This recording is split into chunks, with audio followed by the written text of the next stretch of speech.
हर हर Mahadev. Commercial जहाज पर हमला स्वीकार नहीं है। हॉर्मुज को लेकर के यूएन ने भारत की दो टूक जवाब दिया। भारत के अस्थायी प्रतिनिधि हरीश पी ने साफ शब्दों में कहा कि यूएन में कहा कि जहाज़ों में बढ़ते खतरे गंभीरता का विषय बन गया है और ये तनाव कम करने की भी अपील की है। उन्होंने साथ में कहा कि समुद्री सुरक्षा भारत की ऊर्जा और आर्थिक हित के लिए बेहद ही महत्वपूर्ण है। इसीलिए हम ये कोशिश करें कि जल्द से जल्द जो भी प्रॉब्लम हो वो जल्द से जल्द इसका निपटारा हो सके। साथ ही उन्होंने नागरिक जहाज़ों पर निशाना बनाने को भी भारत पूरी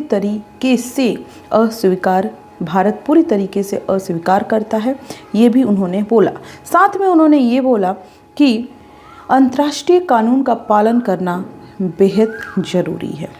India has deplored the fact that commercial shipping was made a target of military attacks in this conflict, endangering innocent civilian crew members or otherwise impeding the freedom of navigation and commerce in the Strait of Hormuz are unacceptable. Mr. President, since the outbreak of the conflict in Iran and the Gulf region on the 28th of February 2026, India had expressed deep concern and urged all states to exercise restraint, avoid escalation, and prioritize safety of civilians. We have urged all states to promote dialogue and diplomacy and de-escalation of tensions, and to purposefully address underlying issues. We have also called for respect of sovereignty and territorial integrity of all states. An aspect of particular concern for India, for its energy and economic security, relates to commercial shipping through the Strait of Hormuz. India has deplored the fact that commercial shipping was made a target of military attacks in this conflict. The precious lives of Indian seafarers aboard ships have been lost during the course of the conflict. We reiterate that the targeting of commercial shipping and endangering innocent civilian crew members or otherwise impeding the freedom of navigation and commerce in the Strait of Hormuz are unacceptable. International Narayan Singh जो लगातार तीसरी बार राज्यसभा के उप सभापति चुने गए हैं। Next news की तरफ आते हैं।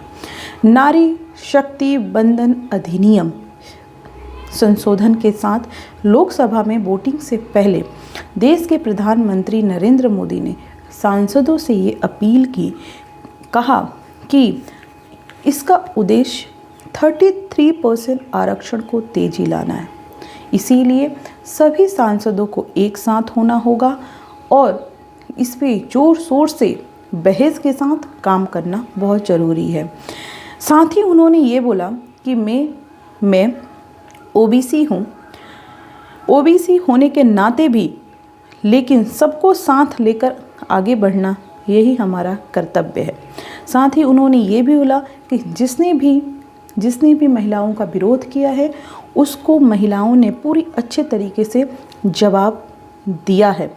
तो ये सब चीज़ें देश के प्रधानमंत्री नरेंद्र मोदी ने सांसदों से ये अपील की। आते हैं डिलिमिटेशन परिसीमन विधेयक, जिसको लेकर के देश के गृह मंत्री और अखिलेश यादव के बीच भी बहस देखने को मिला। अखिलेश यादव का कहना है कि अगर आरक्षण दिया जा रहा है तो ये पूरी तरीके से परिसीमन विधेयक के फ़ायदे के लिए दिया जा रहा है। तो उन्होंने ये बोला कि मुस्लिम महिलाओं को भी आरक्षण देने की ज़रूरत है, जिस पे देश के गृह मंत्री ने बोला कि धर्म के आधार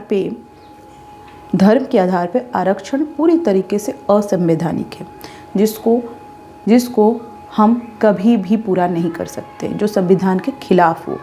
तो इसीलिए ये असंवैधानिक काम नहीं होगा। अगर हाँ आपको पूरा का पूरा टिकट अपने मुस्लिमों को देना है तो आप दें, हमें कोई इससे आपत्ति नहीं है। नेक्स्ट न्यूज़ की तरफ आते हैं।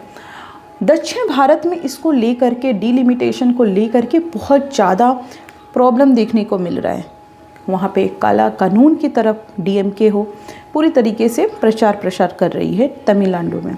उसका कहना है और विपक्ष का भी कहना है कि इससे पूरी तरीके से दक्षिण भारत को नाइंसाफ़ी में होगी, क्योंकि दक्षिण भारत में जनसंख्या कम है, इस वजह से वहाँ पे सीटों की संख्या घटेगी। लेकिन गृह मंत्री का कहना है कि सीट की संख्या सब जगह बढ़ेगी। फिर से विपक्ष का कहना है कि उत्तर पट्टी राज्यों में जनसंख्या क्योंकि ज़्यादा है और उत्तर पट्टी राज्यों में बीजेपी को वोट अच्छा मिलता है, अगर वहाँ पे सीट बढ़ोतरी होती है, जो कि होगी भी, तो इससे पूरी की तो पूरी बीजेपी को फ़ायदा होने वाला है। ये पूरी तरीके से भारतीय जनता पार्टी अपने फ़ायदे के लिए डिलिमिटेशन विधेयक लेकर के आई है। 543 सीट लोकसभा में थी, जिसको 850 कर दी गई है। तो ये पूरी तरीके से विपक्ष का कहना है ये काला कानून है और इसमें सोच विचार करने की बहुत ज़रूरत है। नेक्स्ट न्यूज़ की तरफ आते हैं। बिहार के मुख्यमंत्री सम्राट चौधरी, जो जब से वो मुख्यमंत्री पद संभाले हैं तब से उन पे सब लोग तंज कसते नज़र आ रहे हैं। ठीक है, इसी बीच आते हैं बिहार के मुख्यमंत्री सम्राट चौधरी ने शपथ ग्रहण किया है, तब से उन पे तंज कसना शुरू हो गया है। और उसी बीच भगवत मान जो पंजाब के सीएम हैं, उन्होंने बोला है कि 7 हत्या का आरोपी आज सीएम बना है। तो सम्राट चौधरी पे ये पहली बार नहीं है कि चीज़ें बोली जा रही है, इनका बैकग्राउंड उतना सही तो नहीं है जिसको लेकर के उनको टारगेट किया जा रहा है।